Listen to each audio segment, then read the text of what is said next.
लिद भी करती है माड़ी मोटी, पेशाब भी करती है, पर यह मसला नहीं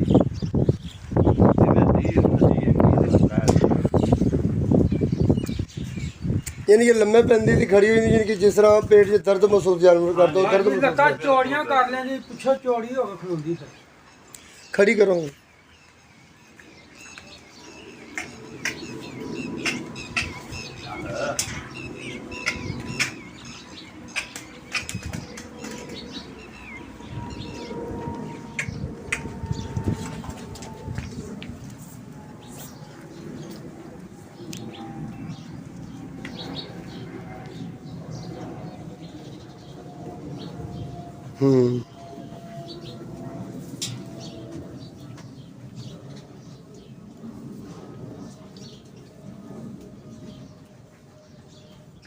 मैं तो वक्खी जागा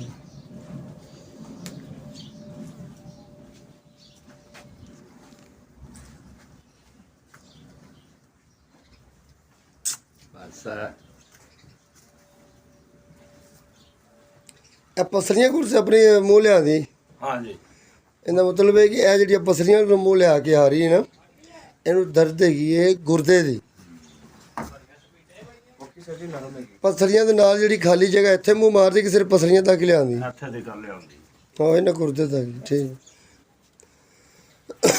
ਰਗੜਾਂ ਵੀ ਲੱਗੀਆਂ ਨੇ। ਹਾਂਜੀ ਆ ਡਿੱਗਦੇ ਬਹਿ ਕੇ ਹਾਂਜੀ। ਥੋੜੀ ਦੇਰ ਵੀ ਨਹੀਂ ਟਾਈਮ ਕੱਢਦੀ ਵੀ। ਨਹੀਂ ਕੱਲ ਬੋਤਲ ਮੁੰਡਾ ਲਾ ਗਿਆ ਤੇ ਝਟ ਕੇ ਖਲੋਤੀ ਏ ਤੇ ਫੇਰ ਇਹੋ ਹੀ ਆ।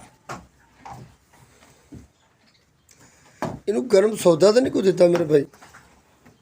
ਦਿੱਤਾ ਪਰ ਪਹਿਲੋਂ ਦਿੱਤਾ ਉਹ ਮੇਰੇ ਹਿਸਾਬ ਨਾਲ ਮਹੀਨਾ ਡੂਢ ਹੋ ਗਿਆ, ਉਸ ਤੋਂ ਬਾਅਦ ਨਹੀਂ ਦਿੱਤੀ ਕੋਈ। ਅੱਛਾ ਮਹੀਨਾ ਡੂਢ ਹੋ ਗਿਆ। ਉਸ ਤੋਂ ਬਾਅਦ ਇਹਨੂੰ ਨਹਾਉਂਦੇ ਧੋਂਦੇ ਨਹੀਂ ਜਾਇਫਲ ਜਲਵਤਰੀ ਵਾਲਾ ਸੌਦਾ ਤਾਂ ਨਹੀਂ ਦਿੱਤਾ? ਨਹੀਂ ਸੁੰਡ ਵਾਲਾ ਆਹ ਇਹੋ ਜਿਹਾ ਕੰਮ ਗਰਮ ਹੀ ਸੀ।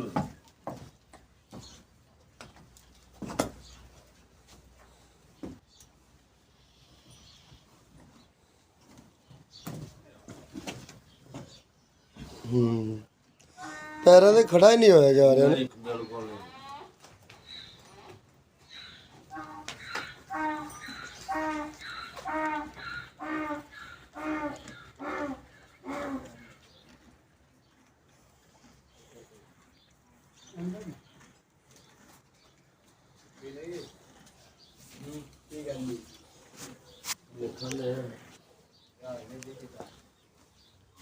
ਨਹੀਂ।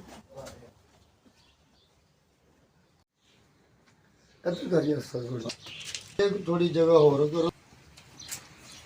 ਅੰਦਰਲੇ ਘਰ ਨੂੰ ਹੱਥ ਰੱਖ। ਇੱਥੋਂ ਕਰੀ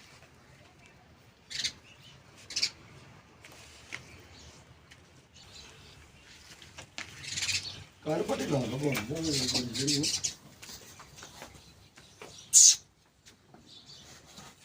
ਕੰਮ ਥੋੜਾ ਨਾਪ ਬਸ।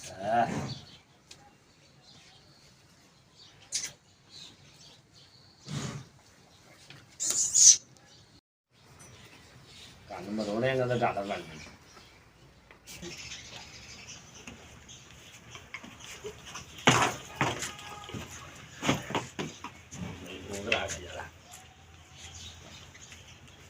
ਥੋੜਾ ਮੂੰਹ ਚੁੱਕ ਲਓ ਔਰ ਇੱਥੋਂ ਬੱਚੀ ਚੁੱਕ ਕੇ ਉਹਦਾ ਨੂੰ ਫਿਰ ਜਾਣੀ ਨਾਲ।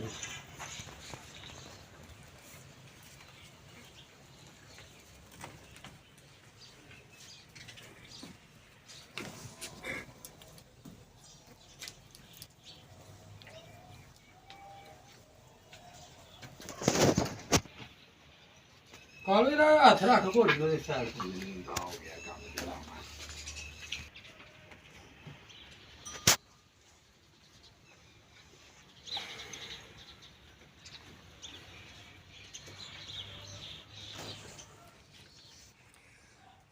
ਇਹ ਭਾਈ ਬਹੁਤ ਰੁੱਦੇ ਰਹੋ ਦੋਸਤੋ। ਇਦਾਂ ਹੀ ਆਵਾਜ਼ ਭਾਈ ਬੋਤਲ ਖੋਲ ਕੇ ਪਾਓ ਦਵਾਈ ਥੋੜੀ ਬਣਾਉਂਦੇ ਥੋੜੀ ਦੇਰ ਪਾਓ।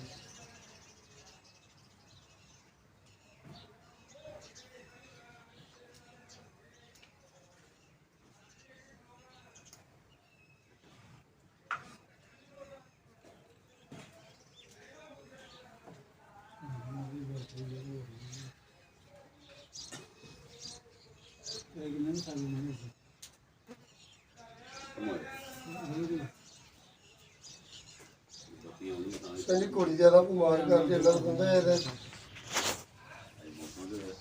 ਇਹ ਬੋਤਲ ਨਾ ਕਰ ਲੱਗਦੀ ਤੇ ਕੁੜੀ ਹੋ ਜਾਊ। ਦੋ ਲੱਗੀਆਂ ਬੰਦ ਇੱਧਰ ਆ ਬੱਚੇ ਤੇ ਨਾਲੀ ਫੜੀ ਆ ਉਹ ਆਪਣਾ ਕੰਮ ਚ ਲਾਈ ਜਾ ਭੋਲੇ ਹੱਥ ਨਾਲ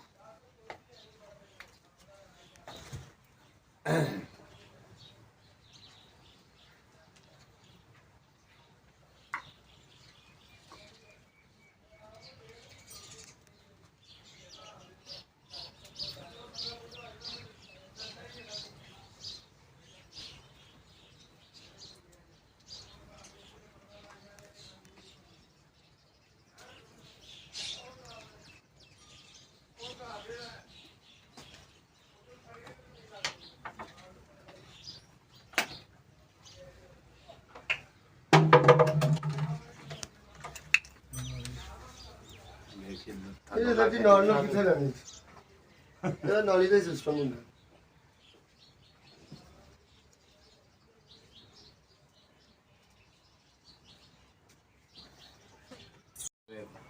ਬੰਦੇ ਨੂੰ ਲੱਗਦਾ ਨਾ ਇੱਕ ਟੀਕਾ ਕੋੜਨ ਲੱਗੇਗਾ 5 ਟੀਕੇ 5 ਟੀਕੇ ਬੜੀ ਲੱਗ ਚਾਹੇ ਇੱਕ ਟੀਕਾ ਤਾਂ ਪਲਾਜਾ ਕਰਾਂਗਾ ਇਸ ਟਾਈਮ ਤੇ ਸ਼ਾਮ ਨੂੰ ਮੈਡੀਸਨ ਜਿਹੜੀ ਨਾ ਤੁਸੀਂ ਆਪ ਮੈਂ ਇੰਜੈਕਸ਼ਨ ਦੇ ਨਾਲ ਚ ਦੇ ਦਿੰਦੇ